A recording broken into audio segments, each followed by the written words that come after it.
dalam saya cuma nak boleh saya nak jaga kesihatan saya dengan baik, jadi supaya saya dapat bekerja menjalankan amanah yang orang bagikan kepada saya. Saya nak bagi isteri dan anak saya, mak ibu saya dan ahli keluarga saya, orang terdekat saya bergembira dengan saya. Social media kan, sebenarnya bukan niat saya nak berbangga dengan, sebab anak saya pun baru diploma kan. Kebetulan tahun 2025 ni, alhamdulillah dua-dua anak saya pun dah belajar untuk ambil baru diploma kan. Saya sebelum ni masih tutup diorang semua. Tak nak bagi diorang ke depan. Tapi itulah, benda dah zaman sekarang lah. Benda semua orang boleh tengok. Memang tak ada niat.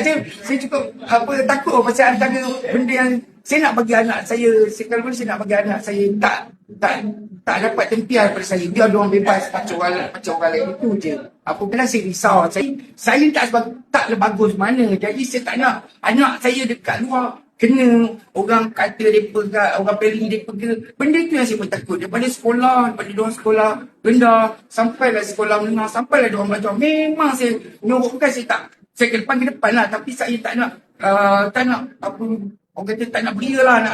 Sebab saya nak privasikan anak saya. Saya nak bagi anak-anak saya, selesa dengan kehidupan diorang. Saya tak nak sebabkan saya, diorang tertekan, kena belilah apa kan. Benda tu yang saya punya takut daripada diorang kecil lagi. Jadi itu yang saya tutupkan selama ni kan. Anak kata nak sambung belajar, memang saya tentang nak sambung belajar, jangan belajar. Pasal apa, saya memang tak mampu sangat. Serius cakap, saya memang tak mampu sangat. Tapi itu satu benda yang cukup hebat untuk saya lah, untuk semua kita kongsikan lah.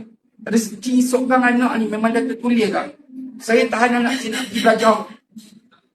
Hari tu juga saya dapat jemputan untuk radio di Perak. Dan hari yang anak saya masuk belajar, hari yang anak saya interview untuk masuk belajar di situ, saya dapat panggilan untuk bersama dengan Perak FM.